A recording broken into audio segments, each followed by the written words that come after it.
बहुत बहुत स्वागत है दोस्तों आपके अपने YouTube चैनल NCERT मैथ्स में। तो दोस्तों इस चैनल में हम कक्षा 9 की आज से मैथ शुरू करने जा रहे हैं। तो दोस्तों इस चैनल को आप जल्दी से सब्सक्राइब कर लीजिए और बेल आइकन ज़रूर दबा लीजिए ताकि हम कोई भी वीडियो डालें आपके कक्षा 9 से रिलेटेड तो आपको जल्दी से नोटिफिकेशन के द्वारा प्राप्त हो जाए।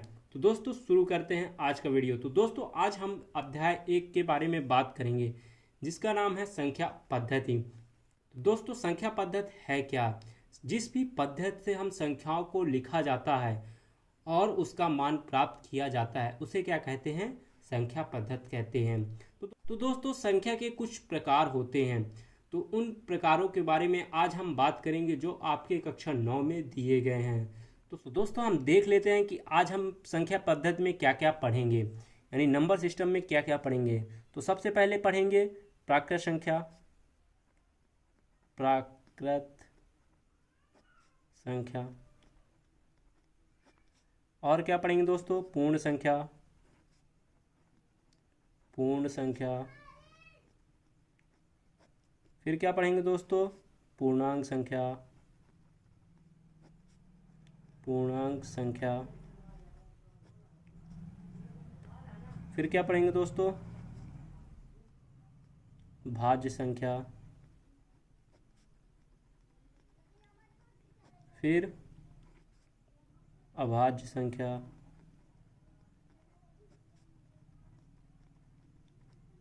फिर परिमेय संख्या।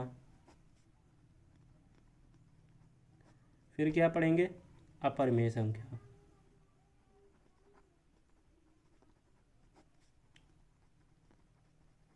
अपरिमेय संख्या। तो दोस्तों आज हम इन 7 टॉपिक पर बात करेंगे दोस्तों जो आपकी कक्षा 9 में दिया गया है। अभी और टॉपिक है दोस्तों लेकिन उसको अगले वीडियो पे डिस्कशन करेंगे। तो दोस्तों शुरू करते हैं इन टॉपिक के बारे में और बताते हैं कि ये है क्या। तो दोस्तों हमने इसके लिए एक नोट्स बना लिया है दोस्तों, जिसमें से आपको हम बताएंगे कि प्राकृत संख्या, पूर्ण संख्या, पूर्णांक संख्या है क्या। तो शुरू करते हैं। तो दोस्तों बात कर लेते हैं अब हम प्राकृत संख्या। वे संख्या जिनसे वस्तुओं की गणना की जाती है उन्हें क्या कहते हैं? प्राकृत संख्या। प्राकृत संख्या दोस्तों क्या होती है? सदैव धनात्मक होती है। इसे n से प्रदर्शित करते हैं। तो दोस्तों ये उदाहरण है प्राकृत संख्या के 1 2 3 4 एंड सो ऑन, मतलब 5 6 7 एंड सो ऑन, ठीक है, और भी आदि। तो दोस्तों अब हम देखते हैं पूर्ण संख्या। आपने सब पिछली कक्षाओं में पढ़ चुका है, बस थोड़ा सा इसको ध्यान में लाना है आपको कि क्या क्या क्या होते हैं। बस यदि पूर्ण संख्या क्या होते हैं? यदि प्राकृत संख्या में क्या मिला दिया जाए? शून्य, शून्य को शामिल कर दिया जाए तो तब जो संख्या प्राप्त होता है उसे पूर्ण संख्या कहते हैं। अगर प्राकृत संख्या में 0 मिला दिया जाए तो ये भी क्या हो जाएगा? पूर्ण संख्या हो जाएगा। तो अब हम बात कर लेते हैं आगे की ओर। तो पूर्ण संख्या सदैव क्या होती है? धनात्मक होती है। मतलब कोई भी संख्या धनात्मक है तो उसे हम पूर्ण संख्या कह सकते हैं। तो पूर्ण संख्या को हम किससे? W से दर्शाते हैं या प्रकट करते हैं। तो जैसे कि उदाहरण है, हमने प्राकृत संख्या में 0 को मिला दिया तो क्या हो गया? 0 मिलकर क्या हो गए? पूर्ण संख्या हो गए। तो अब हम बात कर लेते हैं पूर्णांक संख्या की। तो पूर्णांक संख्या क्या है दोस्तों? शून्य सहित सभी धनात्मक तथा ऋणात्मक संख्याओं के समूह को पूर्णांक संख्या कहते हैं। इसे z से प्रदर्शित करते हैं। तो इसके उदाहरण देख लेते हैं दोस्तों। जैसा कि आप देख सकते हैं इसमें निगेटिव यानी ऋणात्मक और धनात्मक मान दोनों हैं। किसके साथ? शून्य के साथ। तो दोस्तों अब हम बात कर लेते हैं भाज्य संख्या की। तो ऐसी संख्या है जो एक और स्वयं के अलावा किसी दूसरी संख्या से विभाजित हो जाए वह संख्या भाज्य संख्या कहलाती है। मतलब एक और स्वयं से तो विभाजित हो ही, लेकिन उसके अलावा कोई और संख्या से भी विभाजित हो जाए। जैसे कि 4 है हमारा, 4 को हम 2 से विभाजित कर सकते हैं और यहाँ पास 2 से विभाजित हो जाएगा। मतलब और 4 को 4 से विभाजित कर सकते हैं, 1 से भी विभाजित कर सकते हैं। यानी कि वो एक और स्वयं को छोड़कर अगर किसी और संख्या से क्या हो जाती है? विभाजित हो जाती है तो उसे हम क्या कहेंगे? भाज्य संख्या कहेंगे। अब हम बात कर लेते हैं अभाज्य संख्या की। दोस्तों अब हम बात करेंगे अभाज्य संख्या की। तो ऐसी संख्या जो एक और स्वयं के अलावा किसी दूसरी संख्या से विभाजित ना हो, उसे हम क्या कहते हैं? अभाज्य संख्या कहते हैं। जैसे कि 2 है, तो बताइए 2 और किस संख्या से विभाजित हो जाएगी एक और स्वयं को छोड़कर? तो नहीं ना, किसी से नहीं होगी, एक से होगी या स्वयं 2 से होगी। वैसे ही 3 है, 3 जो है एक से विभाजित होगा या स्वयं से विभाजित होगा, इसीलिए हम इसे अभाज्य संख्या कहते हैं। तो दोस्तों अब हम बात करते हैं परमेय संख्या के बारे में। तो परमेय संख्या क्या है? ऐसी संख्या जिसे हम p/q के रूप में व्यक्त कर सकते हैं। किसमें व्यक्त कर सकते हैं? p/q के रूप में व्यक्त कर सकते हैं, लेकिन q का मान क्या होना चाहिए? 0 के बराबर नहीं होना चाहिए, यानी कि q नॉट इक्वल जीरो। मतलब कि p का मान तो कोई भी क्या हो सकता है? पूर्ण संख्या हो सकता है, लेकिन यहाँ पास जो q का मान है वो 0 नहीं होना चाहिए, है ना। तो यहाँ पास आप देखेंगे कि ये बताया है कि यहाँ पास q का मान जो है 0 नहीं होना चाहिए। और जो परमेय संख्या को है उसे हम कैपिटल Q से प्रदर्शित करते हैं, है ना। तो जैसे कि आप उदाहरण देख सकते हैं 5/7 यानी 5/7, 8/7, 4/7, 0, 7/9। अब 0 बताओ ये क्यों परमेय संख्या?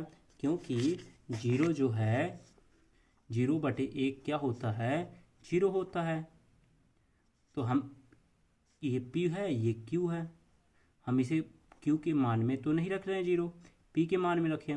ये केवल क्या कंडीशन है इसका? केवल q के मान में क्या ना हो? 0 ना हो। उसे हम क्या कहेंगे? परमेय संख्या कहेंगे। अब बात कर लेते हैं अपरमेय संख्या की। तो परमेय संख्या, तो अब अपरमेय संख्या की बात कर लेते हैं।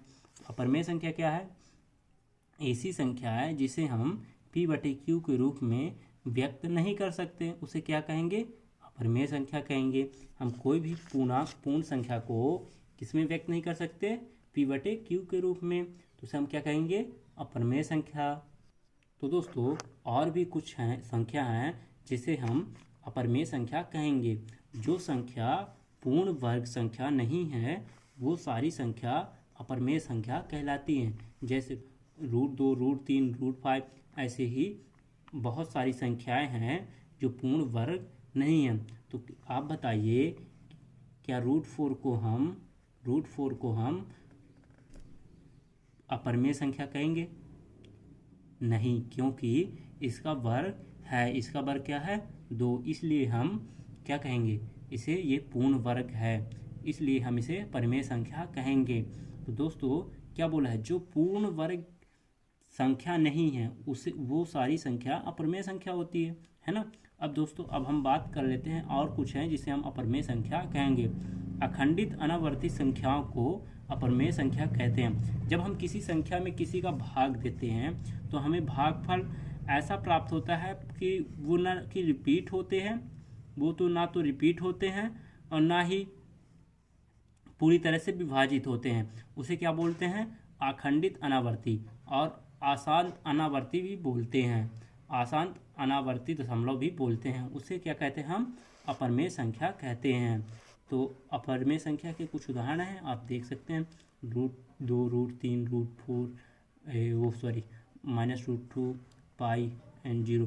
1/0 क्यों है अपरमेय संख्या? क्योंकि इसका मान अनंत होता है। तो अनंत होता है 1/0 का मान। जब भाई क्या बोल रहे हैं? क्यू में 0 ना हो, अगर क्यू में 0 उसने बोल दिया तो परमेय संख्या हो जाएगा, है ना। तो उसका कंडीशन क्या है अपरमेय संख्या का? जिसे हम p/q के रूप में व्यक्त नहीं कर सकते, तो 1/0 को हम p/q के रूप में व्यक्त नहीं कर सकते क्योंकि इसका मान अनंत होता है ना। तो इसलिए हम इसे p/q के रूप में व्यक्त नहीं कर सकते। अब दोस्तों अगली वीडियोज में वास्तविक संख्या पढ़ेंगे और उसके दशमलव प्रसार पढ़ेंगे। तो दोस्तों अगली वीडियो के लिए जल्दी से चैनल को सब्सक्राइब कर दीजिए और वीडियो अच्छा लगा तो लाइक कर दीजिए और कमेंट करके ज़रूर बताइए, दोस्तों को शेयर कीजिए। और दोस्तों मैं इसमें आपको उदाहरण सहित सारे प्रश्नावली हल करवाने वाला हूँ, इसलिए जल्दी से चैनल को सब्सक्राइब कर लो। मिलते हैं अगले वीडियो पर।